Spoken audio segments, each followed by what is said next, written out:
بسم اللہ الرحمن الرحیم۔ کویت میں ایک بوڑھا آدمی عدالت میں داخل ہوا تاکہ اپنی شکایت مقدمہ قاضی کے سامنے پیش کرے۔ قاضی نے پوچھا، آپ کا مقدمہ کس کے خلاف ہے؟ اس نے کہا، اپنے بیٹے کے خلاف۔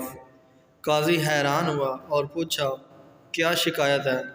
بوڑھے نے کہا، میں اپنے بیٹے سے اس کی استطاعت کے مطابق ماہانہ خرچہ مانگ رہا ہوں۔ قاضی نے کہا، یہ تو آپ کا اپنے بیٹے پر ایسا حق ہے کہ جس کے دلائل سننے کی ضرورت ہی نہیں۔ بوڑھے نے کہا، قاضی صاحب، اس کے باوجود کہ میں مالدار ہوں اور پیسوں کا محتاج نہیں ہوں، لیکن میں چاہتا ہوں کہ میں اپنے بیٹے سے ماہانہ خرچہ وصول کرتا رہوں۔ قاضی حیرت میں پڑ گیا اور اس سے اس کے بیٹے کا نام اور پتہ لے کر اسے عدالت میں پیش ہونے کا حکم جاری کیا۔ بیٹا عدالت میں حاضر ہوا تو قاضی نے اس سے پوچھا، کیا یہ آپ کے والد ہیں؟ بیٹے نے کہا، جی ہاں، یہ میرے والد ہیں۔ قاضی نے کہا، انہوں نے آپ کے خلاف مقدمہ دائر کیا ہے کہ آپ ان کو ماہانہ خرچہ ادا کرتے رہیں، چاہے کتنا ہی معمولی کیوں نہ ہو۔ بیٹے نے حیرت سے کہا، وہ مجھ سے خرچہ کیوں مانگ رہے ہیں جبکہ وہ خود بہت مالدار ہیں اور انہیں میری مدد کی ضرورت ہی نہیں ہے۔ قاضی نے کہا، یہ آپ کے والد کا تقاضا ہے اور وہ اپنے تقاضے میں آزاد اور حق بجانب ہیں۔ بوڑھے نے کہا، قاضی صاحب، اگر آپ اس کو صرف 1 دینار ماہانہ ادا کرنے کا حکم دیں تو میں خوش ہو جاؤں گا، بشرط یہ کہ وہ یہ دینار مجھے اپنے ہاتھ سے ہر مہینے بلا تاخیر اور بلا واسطہ دیا کرے۔ قاضی نے بھی کہا، بالکل ایسا ہی ہوگا، یہ آپ کا حق ہے۔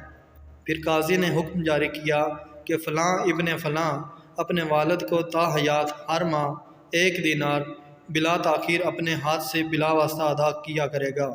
کمرہ عدالت چھوڑنے سے پہلے قاضی نے بوڑھے باپ سے پوچھا کہ اگر آپ برا نہ مانیں تو مجھے بتائیں کہ آپ نے دراصل یہ مقدمہ دائر کیوں کیا تھا جبکہ آپ مالدار ہیں اور آپ نے بہت ہی معمولی رقم کا مطالبہ کیا۔ بوڑھے نے روتے ہوئے کہا، قاضی محترم، میں اپنے اس بیٹے کو دیکھنے کے لیے ترس رہا ہوں اور اس کو اس کے کاموں نے اتنا مصروف کیا ہے کہ میں ایک طویل زمانے سے اس کا چہرہ نہیں دیکھ سکا ہوں، جبکہ میں اپنے بیٹے کے ساتھ شدید محبت رکھتا ہوں اور ہر وقت میرے دل میں اس کا خیال رہتا ہے۔ یہ مجھ سے بات تک نہیں کرتا، حتیٰ کہ ٹیلی فون پر بھی، اس مقصد کے لیے کہ میں اسے دیکھ سکوں، چاہے مہینہ میں 1 دفعہ ہی صحیح۔ میں نے یہ مقدمہ درج کیا ہے۔ یہ سن کر قاضی بے ساختہ رونے لگا اور ساتھ دوسرے بھی۔ بوڑھے باپ سے کہا، اللہ کی قسم، اگر آپ پہلے مجھے اس حقیقت سے آگاہ کرتے تو میں اس کو جیل بھیجتا اور کوڑے لگواتا۔ بوڑھے باپ نے مسکراتے ہوئے کہا، سیدی قاضی، آپ کا یہ حکم میرے دل کو بہت تکلیف دیتا۔ کاش بیٹے جانتے کہ ان کے والدین ان سے کتنی محبت کرتے ہیں۔ ناظرین، اگر آپ کو یہ ویڈیو پسند آئی ہے تو پلیز ہمارے چینل جی کے وائس کو سبسکرائب کر دیں اور لائک کے بٹن کو دبا کر ہمارے لائکس میں اضافہ کریں۔ بہت شکریہ۔